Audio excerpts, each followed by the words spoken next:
저는 한국에 2000년에 들어왔고요. 2001년에 이 앞에 계신 최재우 고모님이 그 당시에 정보통신부의 그 지식정보라는 그 당시로서는 굉장히 팬시한 그런 그 과가 생겼었는데, 어떻게 보면 그 정보통신 중에서도 가장 핵심인 그 정보를 근간으로 하는 새로운 생태계에 대한 정책을 총괄하는 그런 자리에 계셨었고요. 벌써 20년이 넘게 우리나라의 정보통신에 대한 다양한 고민들을 함께 해왔던 그런 또 최재우 고모님을 함께 모셔서 또 다른 20년을 준비하는 그런 세미나를 하게 돼서 대단히 뜻깊게 생각을 합니다. 메타버스라는 것은 뭐 다양한 정의가 존재합니다. 아까 송대웅 변호사님도 그런 말씀을 좀 하셨지만, 어떤 사람들이 그렇게 정의가 모호한데라고 공격을 하면 저는 반대로 얘기를 합니다. 메타버스 정의가 뭐 몇십 가지가 된다고 얘기를 해요. 그러면 저는 이렇게 얘기를 하죠. 그만큼 메타버스의 확장성이 높다. 앞으로 무궁무진하게 메타버스라는 현상이 사회 전반에, 경제 전반에 확장될 수 있다는 또 다른 반증이 아닌가, 이렇게 저는 설명을 합니다. 저는 오늘 메타버스의 태동에서부터 이 메타버스가 대한민국의 국가 성장 엔진이 되어야 할 필요성에까지 말씀을 드리도록 하겠습니다. 일단 메타버스는 시장으로서의 가능성은 확인이 됐다라고 저는 생각을 합니다. 메타버스라는 공간에서 캠핑을 하고 낚시를 합니다. 저희 메타원에 1기 학생들이 전부 입학을 했을 때 오큘러스를 선물로 다 나눠줬어요. 그리고 한 3개월이 지난 다음에 요즘 그걸 가지고 뭘 하니? 라고 물었더니 넷플릭스에서 영화를 본다는 친구도 있었고요. 굉장히 재미있는 친구는 바로 낚시를 하는데 아주 그 손맛이 제대로입니다. 이런 얘기를 들었었습니다. 메타버스라는 공간은 우리가 현실 세계에서 할 수 있는 그 모든 행위를 그대로 다 구현할 수 있고요. 때로는 시공간을 초월해서 더 리얼하게 재현하고 확장할 수 있다는 특징이 있고, 일단 현 단계에서는 기본적인 시장은 확인이 되고 있는 단계다. 그리고 그 서비스는 계속 진화해 가고 있습니다.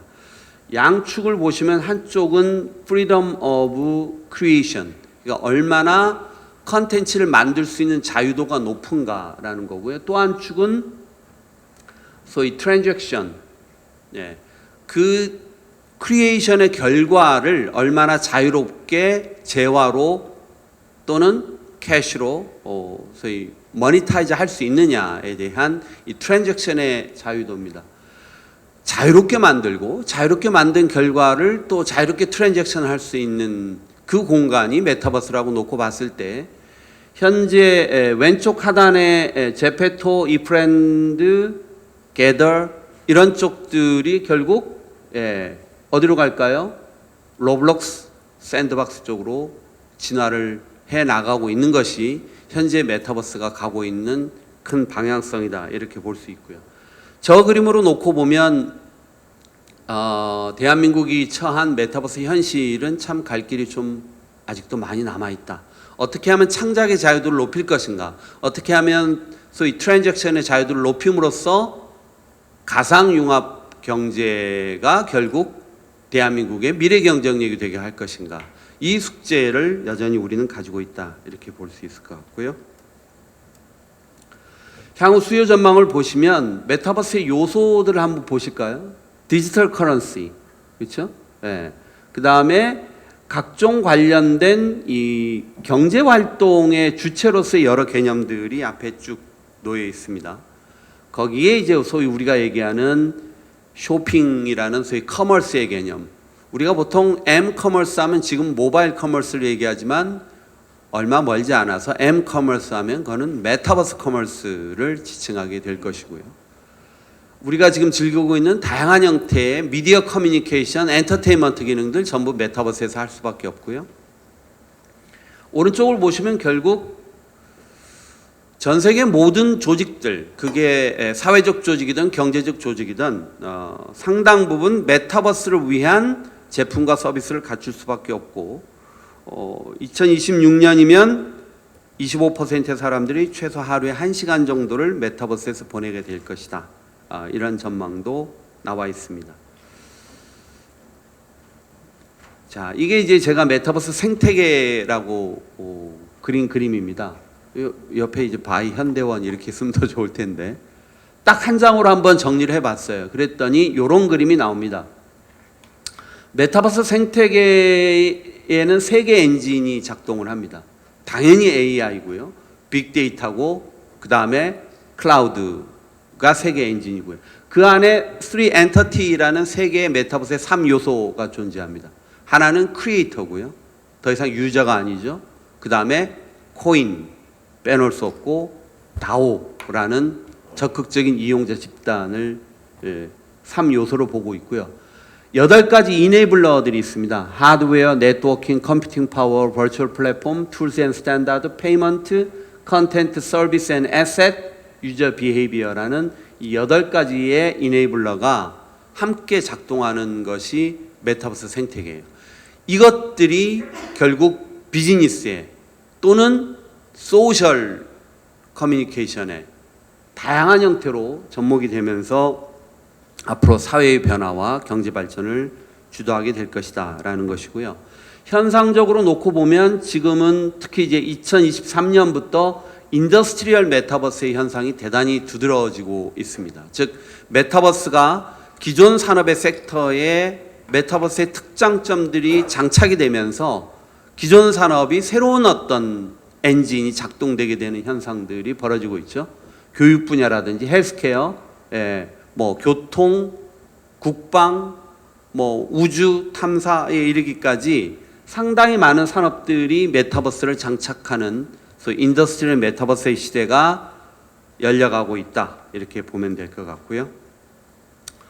그래서 이제 거의 모든 국가, 특히 선진국이란 스스로 선진국이라고 생각하는 모든 나라들은 이미 어떻게 하면 이 메타버스라는 새로운 현상을 기존 경제에 접목시킴으로써 자신들의 어떤 경제를 더 고도화할 것인가에 대한 고민들을 하고 있어요. 실제 메타버스를 접목시키면 에듀케이션 트레이닝, 마이스 말할 것도 없고요. 건설, 건축, 비즈니스, 커머스, 헬스케어, 에너지 분야, 미디어 엔터테인먼트 분야, 디펜스 분야, 스마트 팩토리에 이르기까지 어떤 분야를 막론하고 메타버스와 접목됐을 때 상당한 새로운 활력들을 띠고 있다, 이렇게 보면 될 것 같습니다. 여러 컨설팅 회사들 또는 소위 그 시장을 추정하는 회사들이 많은 데이터를 쏟아내고 있습니다. 숫자는 다른데 방향성은 거의 동일합니다. 2030년까지 최소 8배에서 15배 이렇게 지금 얘기를 하고 있고요. 대략 2030년 정도 되면은 최소한 5조 달러 정도의 메타버스 시장이 만들어질 것이다. 5조 달러 하면 여러분들 이제 집에 한 1조 달러 정도 가지고 계시니까 쉽게 생각을 하실 수 있지만, 혹시 안 계신 분들을 위해서 제가 비유를 하자면 지금 현재 일본의 전체 시장이 한 5조 달러가 됩니다. 그러니까 2030년 정도가 되면 일본 시장 규모 정도의 메타버스 시장이 형성된다라는 것이 약간 보수적인 예측인 거고요. 소위 그 가장 큰 게임 체인저 또는 바틀넥이 뭐냐면 이 HMD입니다. 여러분 지금 한 절반 정도가 안경을 끼고 계신데 쓰고 벗는 HMD가 아니라 글래스 타입의 HMD가 나오는 순간 이거는 뒤집어진다, 이렇게 생각하시면 돼요. 원터치의 메타버스를 자유롭게 들락날락 거리면서 거기에서 뉴스를 보고 영화를 보고 때로는 휴식을 취하고 사람과 소통하고 다양한 비즈니스 미팅을 즐기고 쇼핑하는, 그 모든 일상에 깨어서부터 잠들 때까지 행위들이 안경 하나를 거쳐서 자유롭게 다양한 세상을 오가면서 우리가 살 수 있는 세상이 된다면 오늘 같은 회의도 사실은 필요가 없겠죠. 우리 강 실장 오시면서 언제까지 우리가 이렇게 부지런히 모여야 되나. 그렇습니다, 여러분. 왜 메타버스가 탄소 중립과 직결되는지 아세요? 왜 메타버스가 ESG를 실천하기 위해서 없어서는 안 되는 요소인지 아세요? 움직일 필요가 없거든요. 불필요한 미팅들이 얼마나 많이 있습니까? 메타버스만큼 더 실감적이고 더 몰입적인 환경이 된다면 우리는 이런 비 오는 날 굳이 이 시간에 모일 이유가 없죠. 안경 하나로 원터치로 우리는 메타버스 공간에서 이것보다도 더 몰입감 있고 더 생생한 세미나를 즐길 수도 있기 때문인 것입니다. 그렇기 때문에 여러 나라들이 소위 메타버스에 대한 시장 추정을 하고 있고 많은 정책들을 펼쳐나가고 있어요. 여러분, 흔히 우리 미국을 레이저 페어, 시장 방임주의, 소위 인비저블 핸드, 정부는 보이지 않는다 이렇게 얘기를 하지만 옛날 말입니다, 여러분. 요즘 미국 아주 대놓고 노골적으로 산업을 지원하기 위한 다양한 정책들과 심지어는 입법까지 하고 있습니다. 보실까요? 2021년과 2022년에 미국에는 혁신경쟁법이라는 법안을 만들어요. 상원은 그런 이름이고요. 아예 하원에서는 미국 경쟁법이라고 명명을 합니다. 이러한 법을 통해서 미국 경제를 이끌어 나갈 수 있는 특정 산업 섹터를 정부가 직접 지원할 수 있는 법적 기반을 만듭니다. 근데 재미있는 것은 바로 2022년에 그 혁신경쟁법과 하원을 통과한 경쟁법에 반도체법을 묶어서 Chips and Science Act라는 법을 만듭니다. 통합법으로요. 그래서 8월에 아예 대통령이 사인까지 해서 발효를 바로 시킵니다. 기다릴 것도 없어요. 미국조차도 저렇게 속도감 있게 지금 앞서 나가고 있다는 거죠. 그 Chips and Science Act를 기반으로 해서 소위 미국에 있는 사이언스 파운데이션, 그 안에 기술혁신국을 신설합니다. 거의 20몇 년 만에 처음으로 국 단위의 조직을 개편하게 되고요. 그 기술혁신국을 통해서 10대 기술 영역을 집중적으로 미국이 앞장서서 돈을 집어넣고 인재를 양성하고 걸림돌이 되는 각종 규제를 제거하는 작업들을 하겠다, 이런 얘기입니다. EU 말할 것도 없고요. EU는 호라이즌 유럽을 통해서 소위 신기술 혁신 프로젝트를 적극적으로 끌고 나갈 뿐만 아니라 EU 집행위원회를 통해서 메타버스 이니셔티브를 발표해 가면서 지금 적극적으로 EU도 메타버스 시대에 대응하겠다라는 얘기고요. 영국은 딱 그 주유소 습격 사건처럼 한 놈만 팹니다. 계속 영국은 뭐죠? 경제입니다. 은행입니다. 그러니까 글로벌 암호 자산 이 부분만큼은 영국이 주도권을 주겠다라는 강한 구립을 계속적으로 지금 전략을 펼쳐나가고 있고요. 중국이 참 재미있습니다. 사실은 중국은 여러분 그 시진핑 체제, 특히 3기 체제로 오면서 어떻게 보면 약간 전 세계와는 좀 거리감이 있는 정책들을 펼치고 있죠. 우리한테는 사실 기회일 수도 있고요.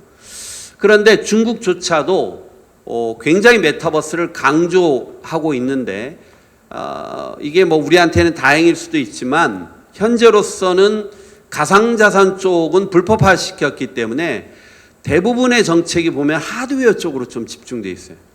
그럼에도 불구하고 중국이 정책을 전환했을 때 엄청난 파워를 순식간에 발휘할 수 있다는 잠재력을 우리는 잊어서는 안 되고요.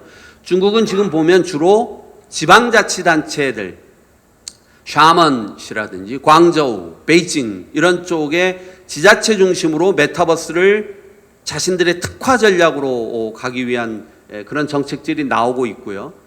일본 재미있습니다. 일본은 이 소위 가상 경제를 활성화시키기 위해서 아예 소위 경제 산업성의 웹 3.0 정책실을 신설했습니다.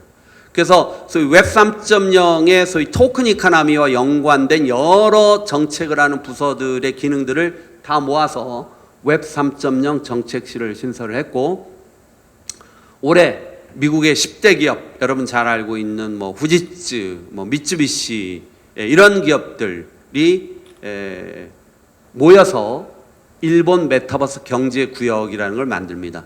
그래서 저기서 일본이 제일 잘하고 있는 소위 롤플레잉 게임을 메타버스화함으로써 많은 이용자들이 쉽게 들어오게 하고 이용자의 다양한 경험들을 할 수 있게 하고, 거기에서 소위 뭐 암호화폐와 같은 가상자산의 거래까지, 또 소위 DID라고 불려지는 소위 메타버스의 신원 체계를 각종 다양한 서비스에 접목시키는 이런 것들을 일본 기업들이 직접 주도적으로 해보겠다라는 저런 재미있는 프로젝트도 지금 진행을 하고 있다. 이런 것들을 좀 볼 필요가 있습니다. 왜 메타버스의 핵심 기술이 중요한가? 왜 미국은 그렇게 입법까지 하면서 이런 기술들을 정부가 직접 리딩하려고 하느냐? 메타버스의 기본 핵심 기술들을 한번 정리를 해봤거든요. 인공지능, 6G 네트워크, 블록체인, XR, 클라우드, 디지털 트윈, 하이퍼 컴퓨팅, 컨텐츠 제작 기술, 이용자 보호 및 보안 기술. 여러분, 이 지금 한 9개 정도를 뽑았는데 이 9개가 메타버스만의 기술일까요? 아니죠. 이게 결국 한 나라가 전 세계 경쟁 상황에서 리더십을 발휘하기 위해서는 반드시 갈 수밖에 없는 혁신적 기술들의 총합입니다. 이게 돼야지 메타버스가 제대로 작동하는 거예요. 그러니까 결국 메타버스의 기반 기술을 정부가 직접 육성한다는 건 뭐냐면 국가의 기술 경쟁력 자체를 높이는 것과 정확하게 맥이 맞닿아 있는.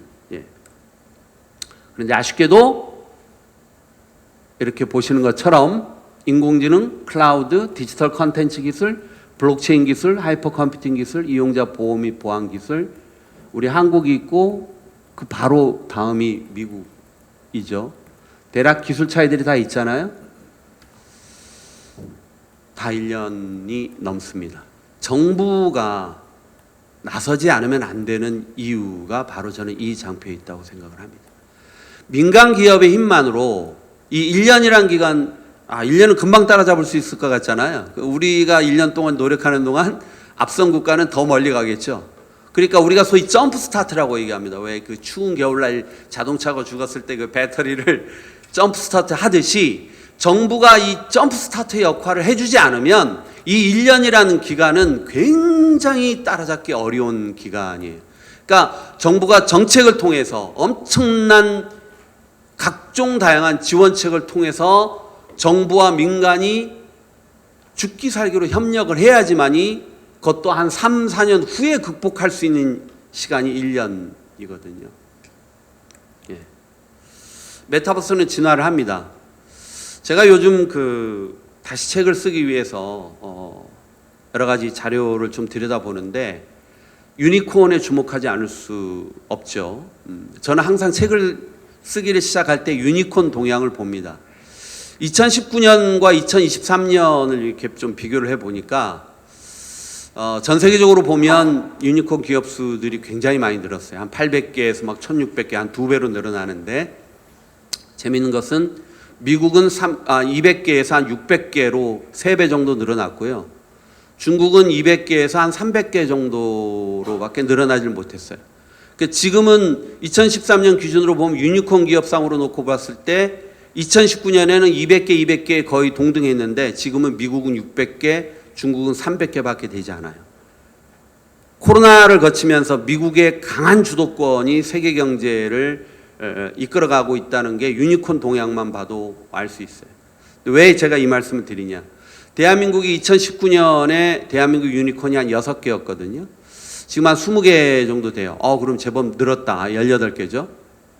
늘었다 보실 수 있죠. 그런데 그 사이에 우리는 이미 프랑스라든지 독일 같은 나라한테 추월당했어요.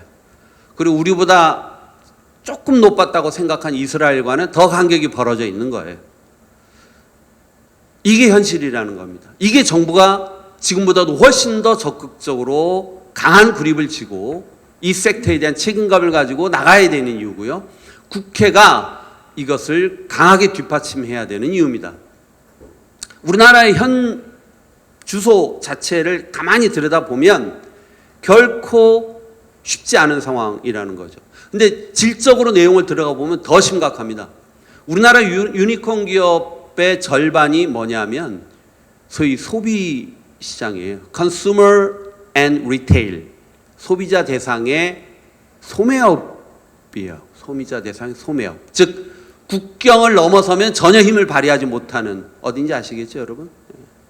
이런 기업들이 우리 유니콘들이 절반이 넘더라고요. 이나마도 어떻게 우리나라의 소위 이 컨슈머의 리테일 분야에서 이렇게 많은 유니콘이 나올 수 있었을까? 여러분 2013년에 벌어졌던 그 유명한 별 그대 천송이 코트 기억나실 겁니다, 여러분. 별 그대라는 드라마가 엄청 굉장히 아시아권을 뒤흔들었죠. 중국에 있는 많은 사람들이 천송이가 입었던 코트를 사기 위해서 직구를 시도를 하는데 안 되죠. 왜 안 될까요? 대한민국의 소위 액티브엑스라는 소위 공인인증서를 못 뚫고 들어오는 거예요. 그 당시에 우리 최지우 차관님 청와대에서 다 이런 회의를 여러 차례 하면서 이거를 우리가 바꿔주지 않으면, 이 기술 혁신을 하지 않으면 대한민국의 미래가 없다. 그래서 정말 규제는 남덩어리다. 대통령께서 그렇게 강조하시면서 아마존은 3단계면 쇼핑이 끝나는데 왜 대한민국은 7단계가 넘어서느냐. 많은 고민과 노력들이 있어서 이제 우리나라도 액티브엑스를 폐지하면서 많은 혁신이 있었죠. 그나마 그런 엄청난 노력들이 있었기 때문에 지금 대한민국 유니콘의 절반 이상이 소위 전자상거래에서 나오는 것이 아닌가 이런 생각을 합니다. 근데 이스라엘은 보면 상위 10개 기업 중에 7개가 엔터프라이즈 테크예요. 그 자체가 전부 말하자면 글로벌 확장성이 있는 거예요. 그러니까 질적으로 들어가 놓고 보면 우리나라는 전부 국내용이고요. 이스라엘은 전부 거의 해외용이라는 거죠. 숫자보다도 더 암울한 결과입니다. 가야 될 길이 멀다 이런 생각이 듭니다. 자, 그래서 결국 우리는 이 메타버스를 우리의 국가 성장 동력으로 삼기 위한 아주 절실한 현실적 필요성이 있고, 또 이게 되면 지금까지 우리를 짓눌러 왔던 여러 가지의 그런 현실적인 문제들을 또 뚫어낼 수 있는 힘이 저는 메타버스로부터 있다. 그래서 메타버스 패러다임이 여전히 유효한 미래 방향성이고, 국가 성장 엔진으로 메타버스 산업 육성을 하는 것은 대단히 중요하다. 왜냐하면 아까 말씀드렸던 것처럼 메타버스라는 것은 국가의 미래 경쟁력을 좌지우지하는 핵심 기술과 비즈니스의 결합체이기 때문에 그렇고요. 메타버스는 차세대 미디어이자 차세대 비즈니스의 핵심 플랫폼이기 때문에 그 자체가 국가의 미래 경쟁력이 될 것이기 때문에 그렇습니다. 그런데 다행스럽게도 지금 사실 어떻게 보면 미국의 독주 체제의 가장 강력한 경쟁 상대라고 할 수 있는 중국이 자체의 지금 정책적 어떻게 딜레마 상황 때문에 사실은 본격적으로 메타버스로 나서기가 어려운 그런 상황이죠. 하드웨어는 진행을 시키지만 정작 중요한 소위 토큰 이코노미에 대해서는 지금 셧다운을 할 수밖에 없는 거죠. 불법화시킬 수밖에 없는 이런 속에서 지금 미국의 독주 체제는 더욱더 견고하게 가고 있고요. 그런데 가만히 보니까 그럼 이 미국의 독주 체제 그나마 누가 경쟁자가 될 수 있는가를 생각해 놓고 보면 저는 단연 대한민국이다라는 생각을 합니다. 왜? 메타버스에서 그나마 우리는 플랫폼 기반의 풍부한 경험과 경쟁력을 가지고 있어요. 특히 게임 산업과 관련된 이 MMO 역량, 게임 커뮤니티, 컨텐츠 개발 역량, 특히 K컬처를 중심으로 한 소위 강력한 컨텐츠 라인업들, 이러한 경험들은 메타버스의 소위 킬러 영역들이거든요. 그래서 이 부분에서 우리가 제대로 된 방향성을 잡고 지금보다도 훨씬 더 강력한 소위 푸시 전략을 펼쳐 나간다면 우리에게 이 메타버스는 소위 우리의 산업화 시대에 엄청나게 많은 엔진들이 작동을 했잖아요. 석유화학, 철강, 조선, 건설 등등등. 지금은 이제 반도체 하나 간단하게 지금 잡고 있는 상황인데, 메타버스야말로 20년, 30년 향후 대한민국을 끌어갈 저는 강력한 엔진이자 우리를 끌어올릴 추진체다라고 저는 생각을 합니다. 물론 해결해야 될 과제들이 많이 있습니다. 인지양성, 기술 R&D, 이용자 보호, 시민성 함양, 표준 호환성, 경제 생태계 구축 등등등, 이 모든 것들을 가장 빠르고 가장 효율적으로 그리고 가장 강력하게 시장에 시그널을 주면서 일사불란하게 움직여 나갈 수 있는 것은 저는 법이라고 봅니다. 그래서 지금 국회에 지금 계류 중에 있는 법안이 조속히 통과되고, 또 정부가 지금 추진하고 있는 각종 다양한 정책들이 그 법안으로부터 더욱더 힘을 받아서 더 강력한 미래에 대한 어떤 시그널을 대한민국 경제와 대한민국 사회에 줄 수 있기를 강력히 바라는 것입니다. 제 발표 여기서 마치겠습니다. 고맙습니다.